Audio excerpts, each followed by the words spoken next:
Thank you guys for joining me. My name is Madar from Food and Fragrances. You are now tuned into the Fragrance Lounge, and today we are actually going to be doing a review on a singular fragrance, and this is a new release from the house of Creed, Oud Zarian. I've given it a try. I went to Holston, Canada, and I sprayed it on skin, and I do have some thoughts and opinions about this new release. So once we play my music and when we get back, we'll jump right into it.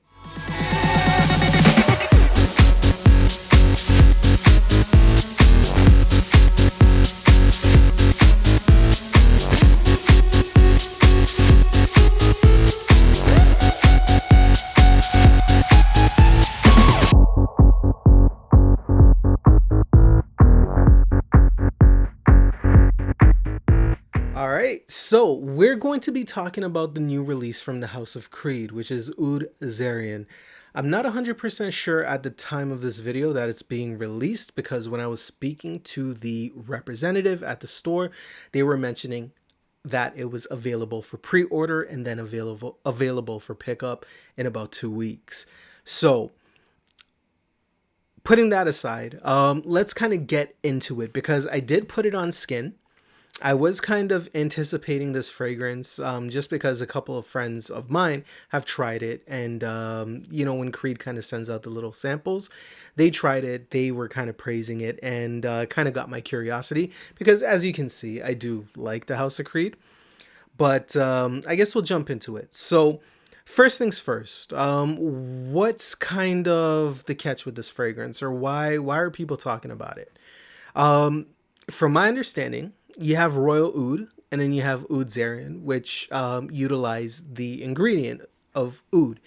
Now, when I was speaking with the rep was telling me that Oud Zarian features an 80-year-old oud distilled from Sri Lanka. Now, I do have familiarity with oud oils. I do have familiarity with, Ensar Oud, Ginkgo Store, Jinx, that utilize oud and kind of bring it to life through perfumery. Blending and kind of cultivating and distilling the oud in various degrees and various kind of properties to get either a woody compound, get a skunky compound, or get something a little bit more minty, medicinal. I have that experience. So when I hear the fact that they're using an 80-year-old oud, 80, I have an expectation, right? Now, when I first put this on skin, there was an aroma in the air, and it was very, very strong. I only sprayed 2 on skin. The rep actually sprayed 2 on skin. And right off the bat, what I got with this fragrance was a blend of spices mixed in with a zingy ginger and a frankincense. So an incense, smokiness with the fragrance. It sort of reminded me of a kind of an Indian tradition that you have after a meal, like a mouth freshener, something called a sopari. And it's filled with some sweetness, it's filled with, some spices, and it's really there to kind of reset your palate and give you something to kind of chew on and add a little bit of freshness. What I found that this fragrance was kind of missing was that element of freshness. It felt very dusty. It felt very spicy, and I'm really going to exaggerate the spicy and smokiness in this fragrance. And there was the element of sweetness in the mirror that was there and present. Now, when we're talking about 80-year-old oud, I didn't necessarily get too much oud at all. I know that there was an element of darkness in the fragrance, but I feel like it was heavily masked with the spice blend and the frankincense. So to me, it was a little bit dense. It was a little bit heavy. It was a little bit something that I personally am not too fancy of wearing. But I could see a lot of people liking it. There is a specialty in this fragrance which did kind of trigger me right from the start, trigger in a great way, is the note of licorice. And I have had experience with the note of licorice in a different blend, one being from Scents of Wood, which I thought that they did a fantastic job with bringing that licorice note alive. Very airy, wearable, something that really did smell unique, but again, wearable. With Oud Zarian, the licorice note is friendly. I found that the way that everything mixed with the spice blend, with the frankincense, the note of licorice was a great element of surprise that I kind of liked. And it also kind of enhanced the sweetness that the fragrance had from the myrrh and tonka bean. The patchouli kind of adds more of that darker element, but I think with this fragrance, it's very thick, and with the wearing experience, it's something that you may want to reserve for cooler weather. I found personally for me that as I was wearing Oud Zarian and it was kind of going about its rotation, it was very linear. I didn't find too much of a difference from the opening to the end. It lasts a very long time. I think it's very potent. I feel that overspraying this fragrance, you could potentially be in for a cloying mess, a sickly headache, and even for the people around you. So this may be something that you may want to spray lightly. I do think that this fragrance would benefit from cooler weather. So if you are wearing this with, you know, a cooler atmosphere, then I think the way that the elements kind of cut through the fragrance would be beneficial to the fragrance. It's definitely something that shocked me with the way that Creed kind of handles their perfumes, because as you can tell, I have quite a few. I have four back there. I have Himalaya, Bois Impérial, Viking, and Aventus. Silver Mountain Water, I'm really, really a fan of. I don't have it yet, but hopefully one day I'll be able to add it. Those are kind of the things that I expect from Creed. Even Royal Oud had an element of, I don't want to necessarily say lightness, but it wasn't to the extent of what Oud Zarian offered. Now, what it kind of reminded me of was Killian's Smoking Hot. And not in the sense of profile, meaning that it smells exactly the same. No, no, no. Killian's Smoking Hot smells like shisha, right? There's that element of spiciness, there's that element of smokiness, but it's very playful. There's some energy there. In my honest opinion, I really enjoyed Smoking Hot, but as a wearer of that fragrance, it's just something that I don't necessarily see myself wearing. So I ended up taking it out of my collection. For me, Oud Zarian would be the exact same time and place. If I was to wear a fragrance like that, it would be that time and place that I'd kind of reserve it for. I don't think it would be something that I'd wear every day. I do think that there's a uniqueness to Oud Zarian. I do think that you could reserve it for special occasions. But I would say the way that you wear this fragrance, you'd kind of have to be a little bit mindful of, time and place.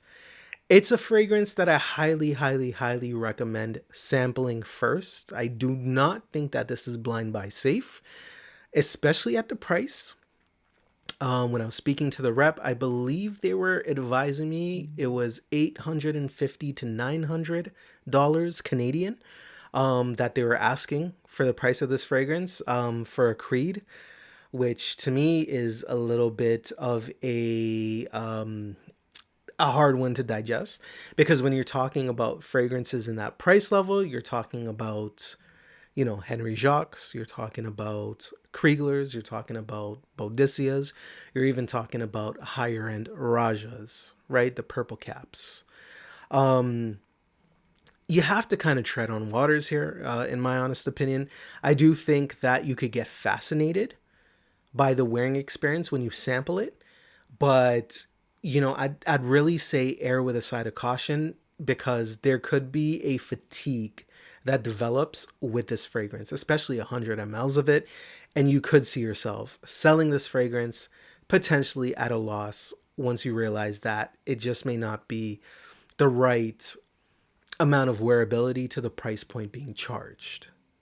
So for me personally, is this something that I would go out and buy even at a discounted rate? I don't necessarily think so. I just don't think it has a place in my collection. However, is it a bad scent? I don't think so at all. Whatsoever. I think it's actually a well done scent. I just think that it's a little bit linear, meaning that your experience from the start of the fragrance to the end of the fragrance will be on a straight line.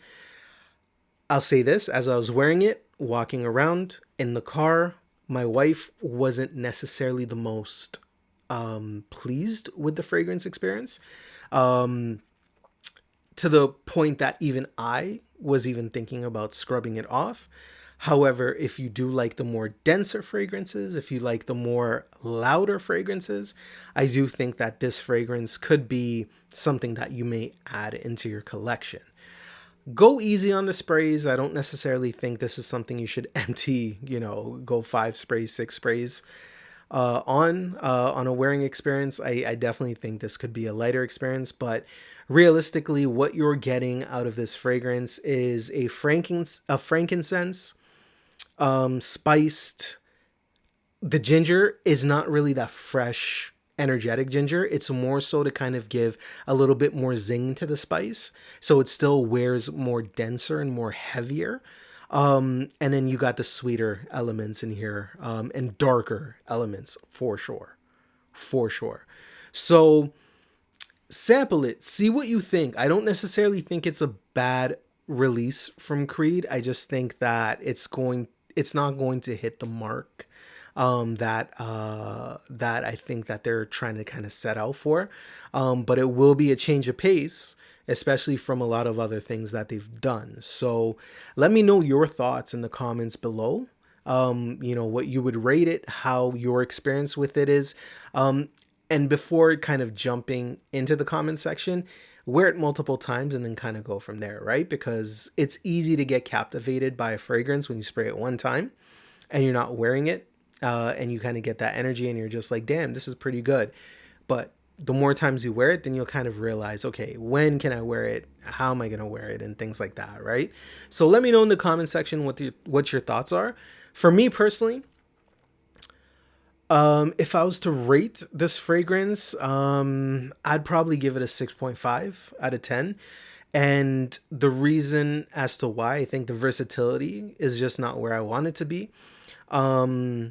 Longevity, you're going to get a good amount of it, but is that necessarily a good thing for a fragrance that remains so linear? That's really up to you to decide. I think the complexity of the perfume, of the fragrance, is a little bit amateur. And the only reason I say that is when you're talking about 80-year-old oud being used in this fragrance. I just don't think it's been correctly applied.